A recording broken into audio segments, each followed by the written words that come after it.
안녕하십니까. 오늘 와플터치 본문은 역대상 25장입니다. 오늘 본문에서는요, 어제 본문에 레위인의 반차가 나온 것처럼 오늘은 레위인 중에서도 노래하는 이들의 반차가 나옵니다. 내일은 이제 문지기들의 반차가 나오거든요. 이렇게 반차라는 것은 그룹핑을 한 거죠. 한꺼번에 모두가 이 성전 혹은 성막을 섬길 수는 없습니다. 그렇기 때문에 그룹을 나눠서 돌아가면서 이제 성전에서 일을 하도록 하였는데요. 그 중에서 오늘 이 노래하는 가문들, 아삽과 헤만과 여두둔. 이 앞에서는 여두둔이라는 사람이 에단이라는 이름으로 나왔었거든요. 에단과 여두둔은 동일 인물이다. 요 정도 생각하면 될 것 같습니다.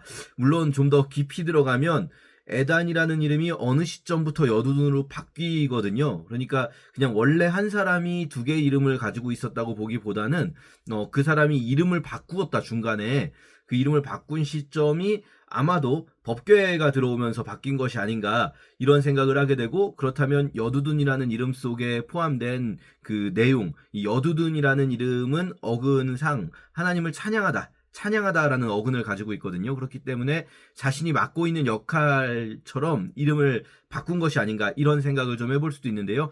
어쨌든 오늘 본문에서는 아삽과 헤만과 여두둔의 이 자손들을 24개의 반차로 나누었다. 우리가 이제 뒷부분에 이름들이 쭉 나오니까 그냥 읽기가 조금 이거 뭐지 하면서 그냥 지나갈 수가 있는데, 여러분 그 이름들보다 그 몇 그룹으로 나누었는지를 좀 보시면 좋습니다. 24개의 그룹으로 나누어서 총 288명이라고 나와 있는데, 이 288이라는 숫자는 한 그룹당 12명씩 24그룹으로 나누었기 때문에 12 곱하기 24에서 288명이 나오는 겁니다.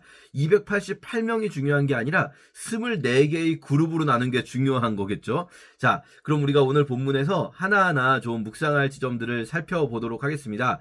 우선 첫 번째는요, 이 찬양하는 일이라는 것이 하나님께서 굉장히 중요하게 여기는 일이라는 점이에요. 찬양하는 자들, 특히 아삽, 여두둔, 헤만 이 세 가문 중에서 헤만 가문은 이제 악기 연주하는 가문이고요. 그리고 아삽과 여두둔 가문이 입으로 노래하는 보컬들인데요. 보면은 아삽이 4개 가문, 그리고 여두둔이 6개 가문, 헤만이 14개 가문입니다. 그래서 보컬들이 10개 가문, 악기팀이 14개 가문 이렇게 된다고 볼 수가 있겠고요.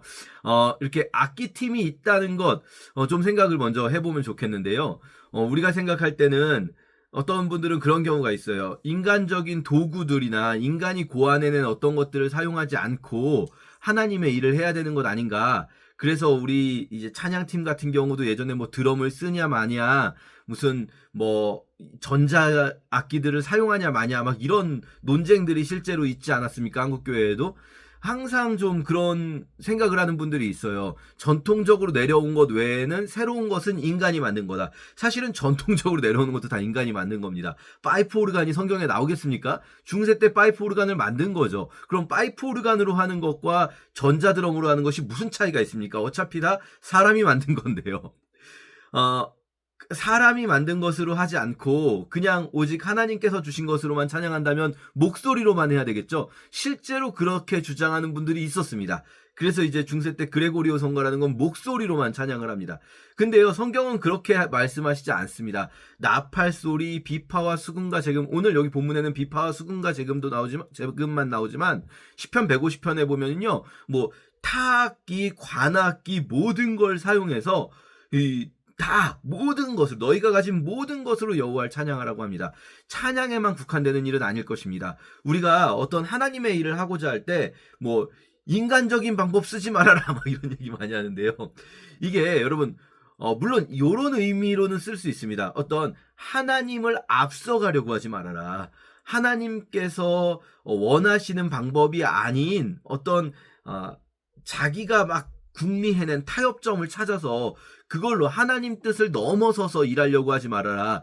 이런 의미로 만약에 말한다면 맞는 말일 수도 있지만, 자칫 어떤 인간이 고안해낸 도구들을 쓰는 것 자체를 하나님 뜻을 벗어난다고 생각하는 것들. 예를 들면 병이 걸렸을 때 약을 먹는 것.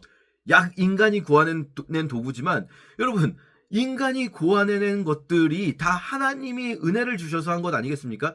우리가 밥을 먹을 때 밥을 누가 했습니까? 내가 밥을 차렸습니다. 그렇지만 뭐라고 기도합니까? 하나님께서 밥을 차려주셨다라고 기도하지 않습니까? 하나님께서 주신 것 감사히 먹겠습니까? 기도하고 먹지 않습니까? 이게 이 인간이 만들어낸 어떤 것과 하나님이 주신 것을 자꾸 분리시키면 안 되는 거죠. 자, 우리 오늘 이렇게 악기 이야기할 수 있겠고요. 또 한 가지 생각해 볼 수 있는 것은 보컬 가문들에는요, 어떤 말씀이 들어있냐면, 이 말씀을 노래로 선포하는 자들이다라는 표현이 반복돼요. 말씀을 노래로 선포하는 것이다. 우리가 찬양하는 게 무엇입니까? 말씀을 노래로 선포하는 것입니다. 얼마나 귀한 일입니까? 말씀을 노래로 선포한다는 뜻은요, 말씀 선포가 어떤 소수에 의해 독점되지 않는다는 거예요. 설교할 수 있는 어떤 말씀을 선포할 수 있는 권한은 소수가 독점할 수 있는 것이 아닙니다. 뭐 대제사장만 설교를 하지 않습니다. 우리가 어제도 보았지만 레위인들도 24반차를 따라서 이 성전을 섬기는데요. 성전 섬기는 것과 설교하는 것도 다릅니다. 설교는 이들이 있는 성전에 모이지 않았을 때에도 언제든지 48개 성읍에 흩어져 살면서 항상 말씀을 가르치는 게 레위인들의 역할입니다. 그리고 이 노래하는 자들도 다 말씀을 선포하는 자들이에요. 노래의 방식으로. 여러분이 찬양할 때 여러분의 찬양을 통해서 하나님의 말씀이 선포된다라는 것을 믿으시면 좋겠고요. 그리고 찬양이 그토록 중요하다. 이런 생각도 좀 하면 좋겠습니다. 그리고 오늘 마지막으로는요.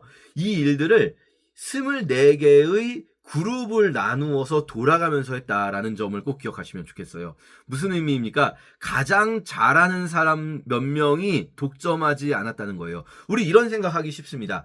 하나님께 찬양하는 일인데 더더군다나 그냥 동네에서 하는 것도 아니고 48개 성읍 나눠져서 할 때 그 48개 성읍에서 하는 거는 뭐 니들끼리 알아서 해라. 그렇지만 성전, 예루살렘 성전에서 하는 찬양만큼은 가장 잘하는 자들이 해야겠다. 라는 생각을 할 수도 있거든요. 그렇지 않습니다. 다 돌아가면서 하게 하신 거예요. 24개 반차라는 건 뭐냐면요. 1년에 2번, 연간 2회 섬기게 한 겁니다. 연간 2회. 상반기 한 번, 하반기 한 번. 요거 다 똑같거든요. 이 찬양하는 이들도 그렇고 그냥 다른 성막수종 드는 레위인들도 똑같습니다. 24개 반차예요. 전부 다 상반기 한 번, 하반기 한 번 모든 레위인들이 이 일에 참여하게 한 거예요.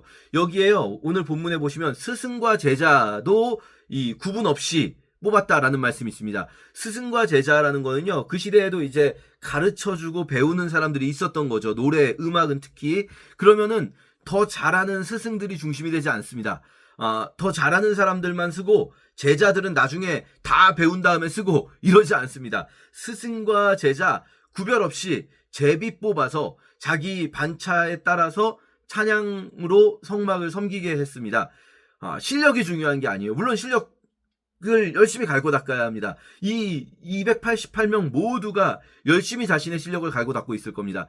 그렇지만 가장 잘하는 사람들만 하나님 앞에 세우겠다라는 방식을 하나님이 기뻐하지 않으신다는 거죠. 돌아가면서 하는 겁니다. 자기의 순번에 따라서 자기 차례가 되었을 때 누구나 저는 못하는데요 이러지 않고 쟤는 잘 못하는데요 이러지 않고 서는 겁니다. 왜냐하면 우리의 잘하고 못하고 보다 중요한 것이 하나님께서 원하는 방식으로 모두가 참여하는 것이기 때문입니다. 우리가 여러 가지 일들을 이 교회에서도 하고 우리 세상 속에서 크리스천으로서 할 때도 있는데요. 그때 물론 우리는 이 레위인들이 음악을 열심히 배웠겠죠. 그것처럼 우리도 뭔가 하나님께서 맡기신 일을 위해 열심히 배우기도 하고 노력하고 전문성을 키울 필요도 있습니다.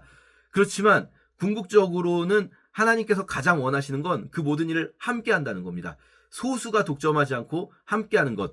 우리가 그걸 기억하면서 오늘 하루 묵상했으면 좋겠습니다. 감사합니다.